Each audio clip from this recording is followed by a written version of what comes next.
네, 자, 세 번째 시간 말씀 전합니다.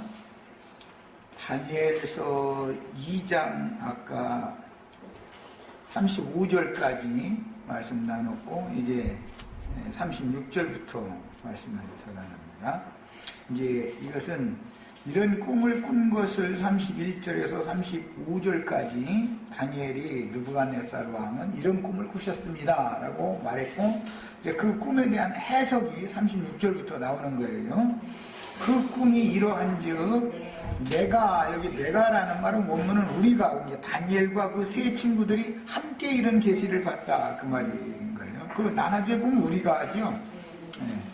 이제 그 해석을 왕 앞에 하리이다.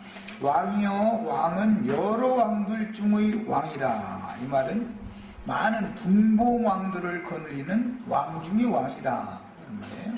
예수님이 많은 분봉 왕들을 거느리는 왕 중의 왕이죠. 만왕의 왕이다. 그래서 그렇게 말하는 거예요. 하늘의 하나님이 나라와 권세와 능력과 영광을 왕에게 주셨고, 짐승들과 들짐승과 공중의 새들 어느 곳에 있는 것을 막론하고 그것들을 왕의 손에 넘기사 다 다스리게 하셨으니 왕은 곧 그 금머리이다. 두라평지에 세운 우상은 머리, 가슴과 팔, 아래 배와 종아리, 그 다음에 양 다리와 열 발가락, 이렇게 네 부분으로 되어 있는데, 다니엘 선지자의 꿈 해석에 의하면 느부갓네살 왕이 그 우상의 머리다 이 말이에요.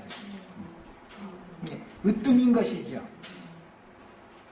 그 이하에 있는 왕들도 다 큰 나라의 큰 왕들이지만 그보다 가장 큰 우두머리 왕이 느부갓네살 왕으로 상징된다. 그게 만왕의 모든 왕들의 왕이죠. 느부갓네살이 머리니까, 머리왕이니까. 자, 그리고 나서 이제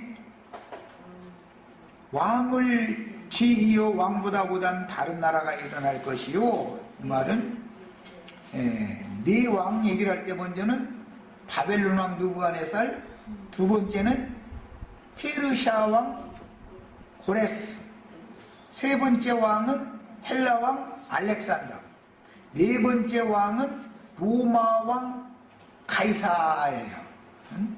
줄리우스 케자리라고 그러는데 그 가이사예요. 이렇게 네 왕이 암시가 되었어. 이미 예시적으로.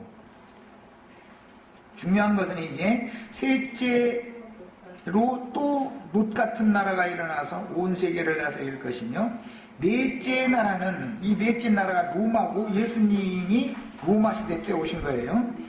강하기가 새 같으리니,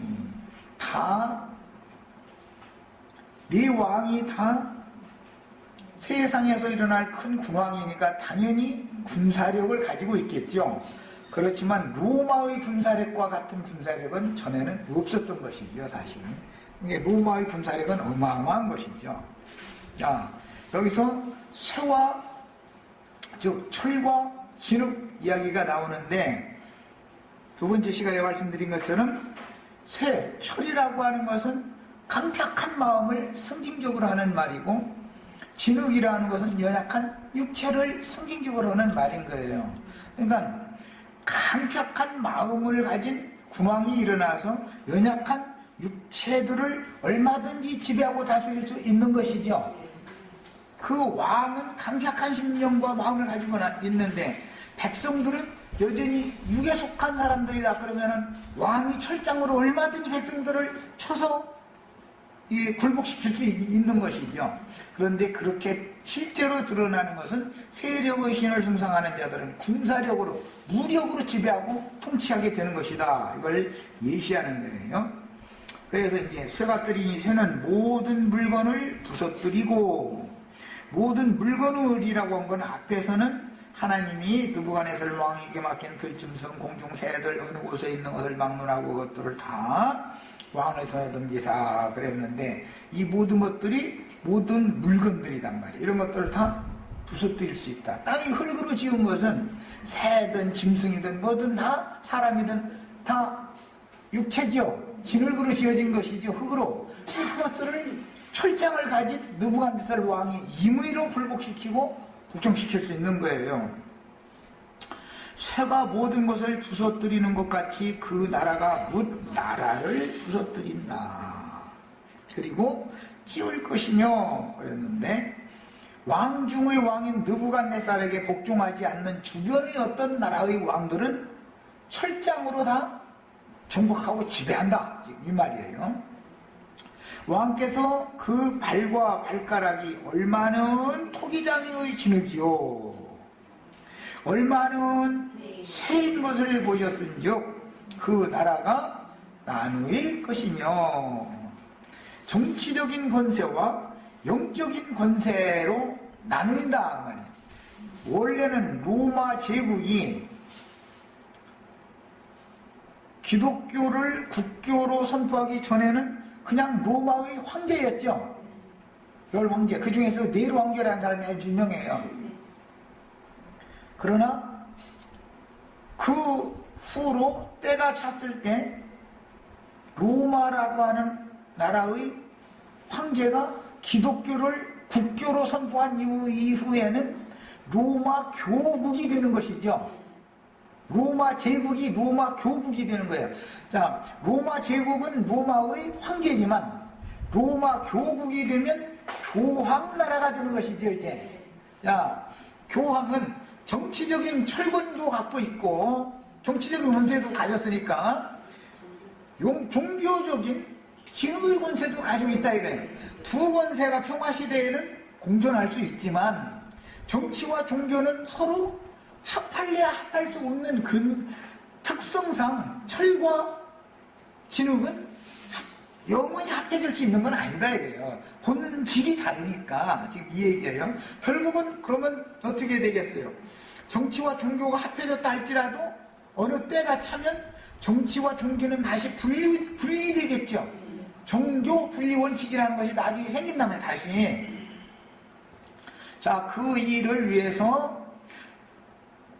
그와 같이 어마어마한 권세를 가지고 있는 로마 제국이 동로마, 서로마 해가지고 양다리로 딱 갈라지는 거예요.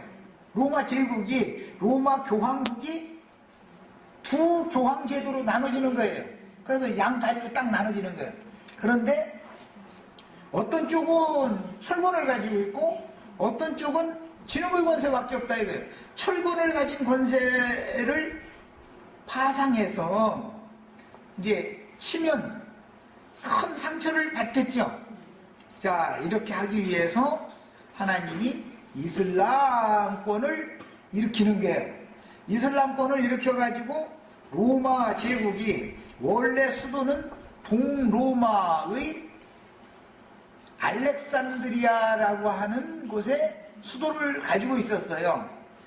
서로마의 로마는 나중에 서로마의 황권을 이어가기 위해서 서로마의 도읍을 새로 정하는 것이고 원래 그 도읍이 폐해져서 알렉산드리아로 옮겨졌다가 동로마가 이슬람권에 의해서 로마 제국이 멸망당해버린단 말이야. 그렇게 되면 로마라는 정치적인 권세는 멸망을 당했지만 서로마의 교황은 교권을 계속 유지한다 이거예요. 교권을. 동로마도 정치적인 권세는 빼앗겼지만 그 이후로 유럽 전역이 각 나라가 프랑코 왕국, 프랑스라는 게 프랑코 민족이 그 프랑코 왕국을 세우는 거예요. 또 저만 민족, 게르만 민족이라는 게 오늘날의 독일이란 말이에요. 이렇게 그냥 각국이 앵글로 섹슨이라고 해가지고 오늘날의 영국 이렇게 자꾸 독립을 해나가는 거예요. 그게 다 로마 제국에서 썼던 거잖아요. 각 나라가 이제 세상 나라는 세상의 정권을 뺏겼기 때문에 세상 나라가 분열 왕국으로 각각 독립을 해버리는 거예요. 그럼 세상 황제가 로마 황제의 지배를 안 받으려고 하게 되겠죠. 야, 그러나 큰 상처를 받았던 짐승 머리가 부활된다. 이거 부활돼. 어떻게 부활되느냐? 동로마는 정교회, 그리스 정교회, 러시아 정교회 이렇게 정교회로 올라가는 거예요. 그 정교회에서 공산주의가 발흥돼서 나왔고 소비에트 연방을 세우는 거예요. 이제 소련이라는 거예요, 이게. 그 다음에 서로마 교원은 에스파니아, 오늘날로 말하면 유럽의 스페인, 포르투갈 이런 지역을 거쳐서 저쪽 남미 쪽으로 전도를 해가는 거예요. 멕시코까지 올라오는 거예요. 아시아의 필리핀까지 점령해버리는 거예요. 말레이시아까지 점령을 해요. 이렇게 해서 자꾸 세력을 넓혀가는 거예요. 우리나라도, 일본도, 중국도 서로마교는 다 들어와서 지금 득세하고 있죠. 자, 이것은 짐승이 상처를 받았다가 부활된 상태다 이거예요.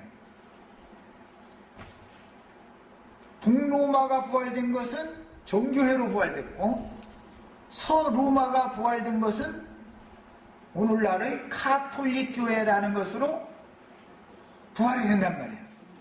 자, 카톨릭 교회가 전 세계를 이처럼 장악을 했지만 하나님이 때가 되니까 땅에서 짐승을 올라오게 한다는 거예요. 땅에서. 그것이 소위 종교개혁이라는 거예요. 종교개혁. 그래서 바다에서 올라온 짐승, 세상의 큰 권세를 갖고 있던 사람들이 정치와 종교가 일단 분리되고 교권을 행사하고 이렇게 쭉 흘러갔는데 그 종교에 대해서도 개혁이 일어난다 이거예요. 그 개혁자들의 노선에 있는 사람들을 일러서 사실은 명분상은 개혁이라고 그랬지만 사실은 그 신앙의 뿌리인 로마교의 교리는 그대로 받아들인다 이거예요. 명칭만 바꾸는 거예요. 신부를 목사라고 그러고 성당을 교회당이라고 하고 명칭을 바꾸는 거예요. 로마교의 추기경들 주교단 회의라고 하는 것을 개신교에서는 총회본부라고 해서 명칭만 바꾸는 거예요. 이렇게 해가지고 바다 짐승에게서 분리되어져서 땅의 짐승이 올라오는데 계속해서 어느 정도까지 시간을 끌어가다가 마지막 때가 되면 땅에서 올라온 짐승이 바다에서 올라온 부활된 그 상처받았다가 부활된 짐승을 위하여 온 땅에 짐승 우상을 세워놓고 가서 그 짐승을 위하여 절을 해라 이렇게 요구한다 이거예요. 이것이 두라평지에 세운 신상인 거예요. 그 신상의 근원은 네 왕과 네 나라들로 이루어져 있는 거예요. 자, 그런데 그 신상을 하나님이 무너뜨릴 때, 즉 짐승 나라를 심판해서 무너졌도다 큰성 바벨로니아에서 그 금신상을 무너뜨릴 때 어떻게 하느냐, 이 모든 날의 끝에 하나님께서 사람의 손으로 하지 아니한 어떤 한 돌이 내려와서 털을 닦는 말씀 전파하고 기초를 딱 아무것도 아니고 그냥 하찮은 돌멩이 하나가 기초를 딱 세워놔버려. 하나님 나라의 기초를 세워놔버려. 그런데 그것이 박해를 받고 변질되고 타락하고 하는 것 같았는데 어느 날 보니까 사람의 손으로 하지 아니하고 뜨인 돌은 하나님이 예수를 부활승천시킨 것이죠. 초대교회 때 그렇게 한 것과 같이 교회 시대의 끝에 악한 짐승들에 의해서 박해를 받고 순교당한 성도들이 다 승천을 하고 나면 거룩한 성 새 예루살렘은 돌들로 되어 있는 보석 돌집이죠. 그게 우리 형제 자매님들이 육의 장막을 벗고 부활 승천할 때는 겉으로 볼 때는 사람이 죽여준 것 같지만 그 영혼은 사람의 손으로 하지 아니한 하나님의 능력으로 뜨인 돌이 되는 것이죠. 뜨인 돌이 오는 세상에 다시 내려와서 짐승나라의 10발가락을 쳐버린다 이거예요. 자, 이것은 주님의 재림은 큰 성이 아닌 거룩한 성 새 예루살렘이 내려오는 것이 주님의 재림이죠. 독생자로 오셨던 예수님의 심령으로 오신 것은 초림이지만 재림은 거룩한 성에 들어간 모든 이기는 자들과 주님 모든 그분의 성도들과 함께 오시는 거잖아요. 와가지고 뭘 하는 거예요? 그때 당시 세상 나라를 쳐버린다 이거예요. 세상 나라를 쳐버리면 세상 나라가 주와 그 그리스도의 나라가 되는 거예요. 자, 이제 이런 흐름을 이해를 하셔야 되겠어요. 자, 여기까지 해놓고 이제 말씀 이제 더 읽어 나갑니다. 내가 지금 설명한 이 흐름을 잘 이해하셨죠? 이 이야기를 정확하게 순서적으로 알고 있어야 계시록 앞으로 나가는 말씀을 이제 내가 이제 증거를 해나갈 수 있기 때문에 그래요. 왕께서 그 발과 발가락이 얼마나 토기장의 진흙이요 얼마나 쇠인 것을 보셨은즉 그 나라가 나누일 것이며 동로마 서로마로 나눠졌죠. 뿐만 아니라 정치권세와 종교권세가 콘스탄티누스라는 사람을 통해서 합해졌다가 이슬람권이 일어나서 로마 제국을 멸망시킴으로 정치적인 로마는 망해버렸다 이거예요. 그러니까 이제 정치에서 종교만 발전해 나가니까 나눠질 수밖에 없죠. 정치와 종교가. 정치는 세상 군왕들, 독립국의 군왕들이 정치적인 권세를 갖게 되고 교권은 교황들이나 개신교의 목사들이 갖는다 이거예요. 목사들이 정치를 관여할 수 없죠. 신부들이라 할지라도 어떤 세상 나라의 정치를 지금 관여를 못 하잖아요. 그건 뭘 말하는 거예요? 정치와 종교가 엄격하게 딱 분리되었다 이 말이에요. 분리됐어요. 이것이 나눠지는 거예요. 이렇게 양 다리가 나눠지고 양 다리의 발가락들이 나누인다 이거예요. 5발가락은 철이고 5발가락은 진흙이야. 그럼 철과 진흙이 하나로 연합을 하려고 아무리 해도 생리상 정치적인 권리와 권세와 종교적인 교권이라는 것은 하나로 일치를 계속해 나갈 수는 없는 것이다 이게. 언제까지? 평화시대가 유지될 때까지만 그런다 이게. 하나님께서 때가 차서 짐승의 때, 전에도 없고 후에도 없는 큰 환란의 때를 세상에 보내시면 바람이 이제 그런 바람이 불면 정치와 종교는 나눠지게 돼 있는 것이다 이게. 당연히 분리가 되는 거예요. 자, 평화시대 때는 정치가 종교를 손댈 수 없어요. 함부로 그래요. 또 종교도 정치를 타취하지 않아요. 그러나 짐승의 때가 되면 즉 세력의 신을 숭상하는 어마어마한 철장 권세를 가지고 나타난 그자가 딱 세워지고 나면 종교가 정치에 대해서 잘하니 못하니 이런 소리를 함부로 하고 관여를 하기 시작하면 세상 모든 백성들은 정치 지도자는 나의 아내다 생각하고 있고 종교 지도자들은 자기 예배당에 성당에 나오는 사람을 나의 아내다 생각하고 있는데 연약한 육신을 입고 있는 인간 세계에서는 남자들이라는 것은 자기 부인을 남이 와서 눈치 더는 것을 처음에는 못 본 척 하지만 그럼 그냥 겉으로 남자가 치사하지 않으려고 그냥 못 본 척 하는 것 뿐이지 나중에 집적됐다 이러니까 이거는 그거는 가만 안 놔둬. 그거는 둘 중에 하나 죽어야 해결이 나는 문제지. 이것은 여자는 악망들이다가도 그냥 신앙에 지나면은 그냥 어떻게 할 수 없는 힘이 딸리니까. 그러나 남자는 힘으로 해버려. 힘으로. 그러다 보니 열불이 음녀를 벌거벗기고 불사르는 날은 오게 되는 거예요. 그래서 권력이라는 건 절대 나눠가질 수 없는 거다라는 걸 알아야 돼요.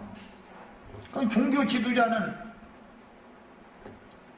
지금까지 상황이 어떻게 돌아가는지도 모르고 자기 예배당에 와서 아멘 아멘 하던 신자들은 다 자기 사람이라고 생각을 하고 자기 아내라고 생각을 했는데 세상에 바람이 휙 돌아가지고 확 바꿔져가지고 정치적인 어떤 문제에 대해서 사람들이 정치적인 세상에서 떠나서 사는 건 아니잖아. 교회 예배당 다닌다 해가지고 그때는 민심이 목사님보다도 정치적인 권세자에게 기운다. 그러니까 왜? 그것은 무력으로 예배당 그만 다녀. 만약에 이게 예를 들어 막 그렇게 해야 뭐 꼭 그렇게 할지 다른 방식을 할지는 어쨌든 모르지만 종교를 박해하는 정치가 기독교를 박해하는 시대가 딱 되고 나면 살아남으려면 어떻게 해야 돼요? 정치 지도자 편에서야 살아남지요.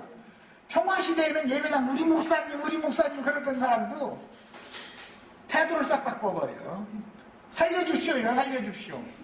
왜? 연약한 육신으로 있고 있는 사람들이니까 정치 권세에게 다 마음을 돌린다 이거예요. 그러면은 지 안에 내 안에 데리고 가시오 뺏어 가시오 해주는 목사님 없겠죠. 예배당 문 닫아라. 예배당이 땅에서 올라온 짐승들한테 이게 복종시키는 건 난 싫다. 모든 이 땅에 있는 모든 사람들은 예배당에 다니는 사람들이든 안 다니는 사람들이든 다 나의 백성들이고 나의 자식들이다. 이런 황권을 확립을 딱 해버려. 여기서 저항은 다 죽인다. 이래요. 그러면은 여자라는 건 약해서 진흙이라는 건 약하기 때문에 살고자 해서 설한테 가서 들어붙으려고 그래요. 그렇게 하면은 이 진흙 중에서 내가 얼마나 유약도 이쁘게 바르고 여기다 그림도 이쁘게 바르고 이게 지금 몇 억짜리 이게 도자기였는데 나를 업신여기냐 그러면 저 군대 동원해가지고 철장 수레 쳐서 갈아 만들어버려. 이러는 날이 온다. 이 음녀의 머리들이 대대적인 박해를 받는 날은 당연히 오는 것이다. 그게 예루살렘과 예루살렘 성전이 무너지던 방식이 교회 시대 끝에 기독교 온 지구상에 있는 기독교계와 기독교계의 중심인 총회군부라고 하는 것이 여지없이 박살나버린다. 이거. 그러면 뭐가 돼요? 무너졌도다 큰성 바벨론이여라는 예언이 딱 실현되는 거예요. 이것을 지금 예언한 말씀이에요. 야, 얼마는 세이고 얼마는 진흙인즉 그 나라가 얼마는 든든하고 얼마는 부서질만 할 것이며 왕께서 새와 진흙이 섞인 것을 보셨은즉 그들이 다른 민족과 서로 섞일 것이나. 세상 사람들과 종교인들이 섞이는 것 같이 보이지만 정치와 종교가 하나인 것 같이 보이지만 그것이 계속되지는 않는다 이 말이죠. 왜? 근성이 서로 다르죠. 정치라는 생리와 종교라는 생리는 근본적으로 다른 거예요 이게. 야, 그들이 피차에 합하지 아니함이 새와 진흙이 합하지 아니함과 같으리다. 강팍한 마음을 가진 권세자와 연약한 육신이라는 것은 절대로 합치될 수가 없죠. 그런데 연약한 육신들은 어떻게 해야 돼요? 단체로 덤비면 되잖아요. 그래서 단체로 덤비는 거예요. 그러나 평화시대에는 단체로 덤비면은 자기가 한 발 물러나고 철장 권세를 함부로 사용하지 않지만 때가 되면 다 발표해버려. 말 안 들어 그냥 갈겨버려. 이런 때가 온다 이거예요. 자, 앞에서 앞줄이 쓰러지면 뒷줄에 있는 사람은 걸음만 난 살려라 할 것 같아요. 나도 죽이 쉬워 할 것 같아요. 다 걸음만 안 살려라고 집에 가서 문 딱 닫아놓고 나서는 철장 권세 휘두르는 사람한테 복종하게 돼 있는 거예요. 육체라는 건 이 진흙이라는 건 이렇게 약한 거예요. 심지어 제자들도 주님 죽을 때는 도망갔는데 종교심을 가지고 끝까지 대항한다는 것은 어리석은 것이고 대항을 하면은 더 악랄하게 죽임당하는 거예요. 그게 예루살렘 성이 멸망한 것과 똑같은 거예요. 이 여러 왕들의 시대에, 즉 열발가락 시대에 그 말이에요. 하늘의 하나님이 한 나라를 세우시리니, 이게 이제 교회죠. 먼저는 교회를 세운 거예요. 그러나 오는 세상에서 거룩한 성 새 예루살렘이 오는 세상에 새 세상에 내려오면 천년왕국이 세워지는 것이죠. 한 나라를 세우리니 이것은 영원히 망하지도 아니할 것이요 그 국권이 다른 백성에게로 돌아가지 아니할 것이요 도리어 이 모든 나라를 쳐서 즉 복음으로 로마 제국을 정복하는 것이죠. 같은 거예요. 세상 나라가 복음으로 정복된 거예요. 그래서 이 천국 복음이 모든 민족에게 증거되게 하기 위하여 전파되어야 하리니 그지야 끝이 오리라. 그래서 그 끝이 되어지는 날에 대한 예언으로 초림 주님이 한번 적용하고 재림 주님의 우주 경영에 완성적으로 적용을 또 한다 이거예요. 그러면 이제 1000년이 지난 다음에 또 한 번 이게 적용이 있지만 우선은 우리 시대에서는 두 번째 적용을 지금 이제 적용하는 거예요. 손대지 아니한 도리, 즉 사람이 예수를 죽인 것 같지만 예수님은 나는 죽을 권세도 있고 다시 살아날 권세도 있다. 주님 자신이 그렇게 한 것이지. 우리 형제 자매님들이 또 재림 때 적용하자면 짐승의 이름이나 그 이름의 수를 임하여나 손에 받지 않고 짐승 우상에 절하지 아니하므로 몇이든지 다 죽이더라 할 때 죽는 데까지 자신을 바치는 것은 사람이 그러는 게 아니고 땅에서 올라온 짐승이 다 죽인다고 그랬지만 그 짐승이 죽이는 것이 아니고 그 이기는 자들의 심령과 마음을 지배하고 주장하고 계시는 하나님이 하시는 일이다 이 말이에요. 그때 예수님 붙잡아다 놓고 빌라도가 나는 너를 놓을 권세도 있고 너를 십자가에 못 박을 권세도 있다 이렇게 말했죠. 그러니까 예수님 웃어버리잖아요. 그 말 끝에 뭐라고 그래요? 나는 죽을 권세도 있고 다시 살아날 권세도 있다 이래버리는 거예요. 야, 우리 형제 자매님들도 예수님의 영을 받았어야 된단 말이에요. 육신으로 죽이는 것은 그들에게 준 권세지만 그 후에 그 영혼을 등이 지옥불에 들어가는 권세는 그들에게는 없는 것이다. 야, 이 육의 장막을 벗지 않으면 우리 속에 들어오셔서 나와 함께 계시면서 나의 온전한 구원을 이루셨던 그 주님이 영광 중에 나와 함께 나타날 수가 없죠. 그러니까 이 껍데기 벗겨주는 사람들이 필요해서 그렇게 쓰는 것뿐이다 이 말이야. 네. 그러니까 날마다 자기를 죽음에 넘기는 십자가에 날마다 못 박히는 것이 순교다 이런 거짓부렁에 절대 속으시면 안 돼. 그건 말도 안 되는 소리예요. 예수 믿는 사람이 자기를 날마다 부인하고 죽은 자로 여기는 거야. 너무 당연한 것이지. 그게 무슨 놈의 순교야 그게. 그것이 너무 확실하면 이 육의 장막을 벗는 것이 너무 당연하다라고 믿어야 순교지. 아셨죠? 거짓말이라는 것은 너무 그럴싸하기 때문에 잘못하면 속은 큰일 난단 말이야. 자기를 날마다 죽음에 넘기고 십자가에 날마다 못 박는다고 하는 사람 치고 진짜로 못 박혀서 죽었나 보면은 하나도 안 죽어서 아주 꼬장꼬장하고 철보다 더 강해. 아주 보면. 그리고 그런 사람들 치고 저것이 그러니 이러고 자기가 살아있으니까 저것이 그러지 죽은 놈이 누운 놈이 이랬어. 손가락 하려면 이쪽에다 대고 이것이 그러고 그러던지 원데 남 보고 뭔 놈의 말이 그렇게 많아. 그것은 입만 나불대고 있었다는 뜻이다 이게요. 이런 것들이 다 거짓되다는 것을 오히려 세상 사람들이 더 잘 아는 때가 오고 종교라는 것은 구원이도 아니라는 것이 이런 방식으로 딱 드러난다 이 말이에요. 다 가짜들이다라는 걸 온천하에 딱 드러내버리는 거예요. 이제 음료를 벌고 벗긴다 이제 그래요. 딱 벌고 벗기면 뭐 숨길 것이 없죠. 목욕탕 들어가면 뭘 숨겨. 그냥 있는 대로 다 들고 놨는데 목욕탕에 가가지고 뭐 수건으로 어디 가릴 바에야 어차피 닦으려면 돌을 내놔야 되는데 목욕탕에 간다 까지 넘어가고 숨겼어. 이런 것이 그리스도의 심판대다 그래요. 그리스도의 심판대. 그리스도의 심판대 앞에서는 모든 숨겨진 것들이 드러나지 아니할 것이 없다는 거예요. 있다는 거예요. 다 드러나는 거예요. 다 드러나요.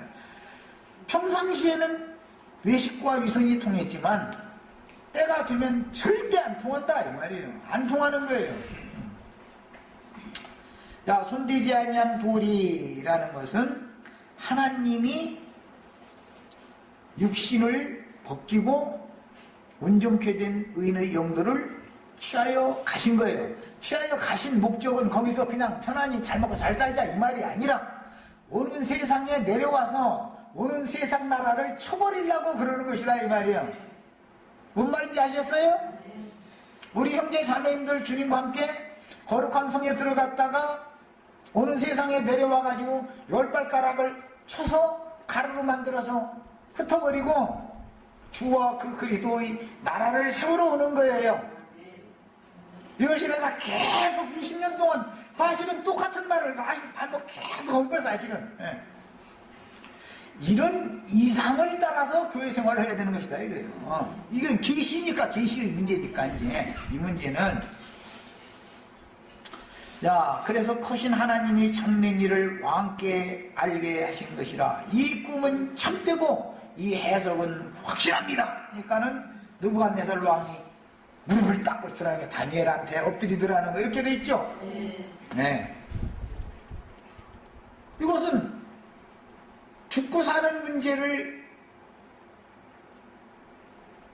꿈 해석을 해줄 사람이 없으면 모두 거짓 선지자들이니까 싹 죽여야 되는 거였잖아요 그때. 그런데 다니엘과 세 친구들만이 참 선지자들이었고 나머지는 싹 거짓 선지자들이었던 것이에요. 이 말씀에 이어서 느부갓네살 왕이 금머리가 금으로 신상을 만들어서 두라평지에 세우고 나서 수금과 나팔과 생황과 뭐 이제 막 떠들고 불어댈 때 누구든지 간에 그 앞에 와서 다 절을 해라 그랬더라는 거예요. 그런데 모든 사람들이 3장 5절부터 읽겠습니다. 4절부터 선포하는 자가 크게 외쳐 이르되 이 선포하는 자는 땅에서 올라온 짐승이죠. 짐승 우상 만들라 하고 선포하는 자잖아요 그게. 그리고 거기 가서 절해라 하는 자예요. 계시록 13장에서는 11절에서 18절 사이에 나오는 땅에서 올라온 짐승들이에요. 더 쉽게 말하자면 개신교계의 유명한 목사님들이에요. 지금 다 그 나팔 불고 있죠. 강대상들마다 뭐 하라는 나팔 부는 거예요? 짐승 우상 숭배하는 것을 지금 조장하는 나팔 불고 있죠. 외쳐 이르되 백성들과 나라들과 각 언어로 말하는 자들아. 그러니까 천하 만국에 다 공포한다 그 말이잖아요. 왕이 너희 부디에게 명하시나니 이 왕은 느부갓네살 왕이 금신상 너희는 나팔과 피리와 수금과 사면금과 양금과 생황과 및 모든 악기 소리를 들을 때 이 한자어가 너무 어려워가지고 잘 우리 시체들은 다 한글로 내 거는 전체가 다 한문으로만 해서가지고 떠듬떠듬 읽어지네. 악기 소리를 들을 때 엎드려 느부갓네살 왕이 세운 금신상에게 절하라. 누구든지 엎드려 절하지 아니하는 자는 즉시 맹렬히 타는 불무불에 던져놓으리라. 이렇게 선포를 하더라는 거예요. 이것이 계시록 13장 11절 이하에 나오는 땅에서 올라온 짐승이 먼저 나온 짐승 우상을 각지에 세우게 만들고 그 짐승 우상에게 말하는 권세를 줬는데 그 말하는 권세가 상황과 나팔과 뭐 부는 소리를 내는 거예요. 그 뭐예요? 짐승 우상에게 다 와서 절해라 그런 것이죠. 자, 예배당에 꾸역꾸역 모여드는 건 뭐예요? 짐승 우상에 지금 절하러 가는 거죠. 내 말 맞아요? 거룩한 하나님 섬기러 가는 중인데 우리가 짐승 우상한테 절하러 가느냐고. 이제 그런지 아닌지 이것은 계시를 보고 깨달아야 돼. 거기에 가서 절하는 자들은 짐승표를 받으러 가는 거죠. 사실은 짐승 이름 받으러 가는 거죠. 짐승표 받으러 가는 거예요. 이것을 거부하면 수가 몇이든지 다 죽이더라는 거예요. 그들이 죽인 자들이 첫째 부활에 일어날 자들이었죠. 죽임 당한 자들이. 죽이는 자들은, 첫째 부활에 일어날 자들을 죽이는 자들은 심판의 부활로 일어날 자들이다. 육체로는 풀무불에 들어가서 사lum을 당하고 포도주 틀에 던져져서 밟힘을 당해가지고 육체로는 그렇게 악랄한 방법으로 죽임을 당하고 나서 그 다음에 어디에 쓰는 거예요? 심판의 부활 때에 쓰지요. 원수들에게 죽임당한 우리 형제 자매님들은 육체로는 죽임을 당했지만 생명의 부활로 일어나서 그리스도 심판 때에 쓰지요. 원수들은 육체로 잠시 동안 영화로운 세상 잠시 더 살았다가 풀무불에 던져지어서 육체가 죽은 다음에는 심판의 부활로 일어난다 이거예요. 일어나가지고 거기에서 너는 불못으로라는 판결을 받는데 그때사 놀란 거예요. 그때사 그 전에 풀무불에 살음 당할 때 주 여호와여 주 예수여 영광을 돌립니다 해가지고 죽었는데 가서 보니까 이 그리스도 심판대 앞에 서서 너는 저쪽으로 그랬다는 거예요. 그 어딘가 이렇게 봤더니 그게 좀 따뜻한 데인 거예요. 말하자면 뜨뜻한 데죠 거기가. 이렇게 되는 거예요. 그 자들은 어떻게 한다고요? 심판의 부활로 일어나리라. 그 땅에서 올라온 짐승들과 그 짐승들에게 연합되어 있는 기독교 기신자들의 군중심리에 의해서 이단자로 몰려서 바다에서 올라온 짐승의 권세에게 맡겨져 가지고 불법한 재판을 통해서 다 사형 판결을 당해서 죽은 성도들은 알고 보니 자기네들의 이단이라 죽였더니 그 이단들이 이제 보니 알고 보니까 거룩한 성 예루살렘에 들어갈 하나님의 아들들이었더라 이거예요. 네. 심판의 부활로 그리스도 심판 때에 딱 서가지고서 그때 판결을 내리는 거 보니까 그때서 알아셨는데 돌이킬 기회가 있는 거예요 없는 거예요? 이 육신의 세계를 떠나버렸으니 이제는 다시는 회개할 기회를 얻지 못하고 그대로 둘째 사망 심판에 들어가는 거예요. 자, 이제 말씀을 이제 마치려고 그래요. 이처럼 계시록에 나오는 이 모든 말씀들은 이제 시간 남는 만큼 계시록 17장으로 연결을 하겠습니다. 17장으로 갑니다. 13장에 바다에서 올라온 짐승, 땅에서 올라온 짐승 얘기를 쭉 설명을 해나갈 때 그 과정 이야기, 곡식 추수와 소돔과 고모라의 포도나무를 어떻게 거두어서 어떻게 심판하는지를 쭉 말씀을 해나가신 후에 짐승의 이름이나 그 이름의 수를 받은 자들은 14장 10절에 보면 이마에나 손에 표를 받으면 그도 하나님의 진노의 포도주를 마시리니 그 진노의 잔에 섞은 것이 없이 부은 포도주라. 거룩한 천사들 앞과 어린 양 앞에서 불과 유황으로 고난을 받으리니 그 고난의 연기가 세세토록 올라가리로다. 이 사람들은 심판의 부활에 쓴 거예요? 생명의 부활에 쓴 거예요? 심판의 부활에 쓴 자들이다. 이 사람들이 죽여준 사람들이 생명의 부활로 일어나서 첫째 부활에 참여하는 자들이 되는 거예요. 우리 형제 자매님들은 최소한 영으로 돼야 되는 거예요. 나는 이제 더 요구하는 것이 뭐냐면 첫째 부활로 일어날 자들을 다음은 한 명이라도 뭐 능력 있으면 뭐 10명 정도 하면 더 좋지만 한 명이라도 반드시 전도를 해서 그런대로 돌아오고 해야 된다. 나팔 부는 자들이 다 돼야 되겠다. 이걸 지금 나는 말하는 거고 그렇게를 못하면은 그 하나님이 원한 종 선지자들과 동역해서 생명의 부활로 짐승들에게 육체는 죽임을 당하지만 그 영혼은 생명의 부활로 일어나서 첫째 부활에 참여하는 사람들 중에는 이것은 의무적으로 들어가야 되는 거예요. 이것은 여기도 못 들어가면은 예배당 목사님들 중에도 이제 중요한 것이 좀 어려워지는데 그거는 오늘 다 할 건 아니고 나름대로 소돔성 롯과 같이 그 소돔성 사람들의 불의와 불법을 지나요 자기의 의에 따라서 근심하고 막 애통해가면서 막 외치는 사람들이 있어. 기독교는 다 틀렸고 이 사람들 다 날벼락 맞을 놈들이 다 막 그냥 해가지고 나보다 더 심한 말로 막 심하게 하는 사람들이 있어요. 더러 있는데 그 사람들에게 묶인 단들은 미안하지만 거룩한 이생 너머에서 거룩한 성 안에 들어가질 못하고 거룩한 성 밖에 있는 새 땅의 만국 백성들이 되는 거예요. 이제 그 사람들은 또 바라는 것도 우리는 천국 백성 만들어도 좋겠다 막 이런데 내가 가르치는 건 천국 백성이 되면 절대 안 되고 최소한 어린 양의 신부가 되어져서 응? 왕궁의 내실에 다 들어가야 되겠다. 이건 최소한을 말하는 거예요. 나는 지금 여기도 못 들어가면 여기 오시면 안 돼. 내일부터 안 오셔도 돼. 이게 자신이 없으면 여기 안 오셔도 돼. 예. 그리고 그쪽 동네로 가보면 거기는 백성만 돼도 죽어는 무리들이 있어요. 다 가라지는 아니에요. 기독교 계열화에서 다 가라지가 아니에요. 예. 백성들이 수가 더 많지 왕궁의 내실에 들어갈 자의 수가 많은 게 아니에요. 이것은 좀 복잡한 얘기가 한꺼번에 하기는 어렵고 어쨌든 큰 윤곽은 알고 계셔야 돼. 이렇게. 자, 18장 시간 남는 데까지만 읽겠습니다. 8절부터 18절 사이를 읽습니다. 계시록 17장 일곱 머리 열불 얘기가 거기 나오죠. 7절부터 읽겠습니다.